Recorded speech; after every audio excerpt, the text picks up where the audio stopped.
पाणी म्हणते येतो न हवा म्हणते नाही. दादा पाणी म्हणते येतो न हवा म्हणते नाही. अशी कशी हवा हे चैली, अशी कशी हवा हे चैली, भाऊ माई पराठी दैली. अशी कशी हवा हे चैली न भाऊ माई पराठी दैली. माई पराठी दैली, माई पराठी दैली, माई पराठी दैली, माई पराठी दैली. धर्माच्या नादाला कानपट्ट्याच लाल करतात. वर कोमी ताकाची कडी, काडीची हे पाहून झडीन पराला वर कोमी ताकाची कडी.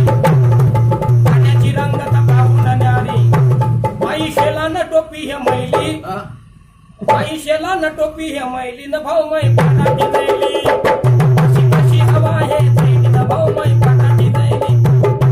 मुंगाच्या साली पेरला न मुंगा,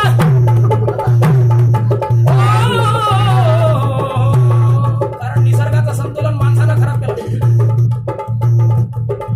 अडचण पडली की सायकल घेतली की टांग मारली की डायरेक्ट वावरांची झाडं तोडायसाठी. झाडं जर तोडले तर मग ढग कसे वाढतील, म्हणून फिरू गेला की मग वरते पाणी येते काय, पेरण्याची तयारी चालू असते. आणि म्हणून आखाडीची हे पाहून जडीन पराला वर कोमी ताकाची कडी. अरे पाण्याची रंगता पाहून न्यारी, माई शेला न टोपी हे मैली न भाऊ माई पराठी दैली. कशी कशी हवा हे चैली न भाऊ माई पराठी दैली. मुंगाच्या साली पेरला मी मुंगा, आणि मुंगाले पाहून झालो मी दंग. मला टोंग्या टोंग्या एवढा टोंग्या एवढा झाल्यानंतर मग त्याला लय खुशी येते शेतकऱ्याला. इकडे 300 रुपये क्विंटल वावरात हरभरा पेरते, 400 रुपये क्विंटलचा हॉटेलात खाते उसळ येणे पोहे, म्हणून 1 रुपयाने खाट्यात आहे.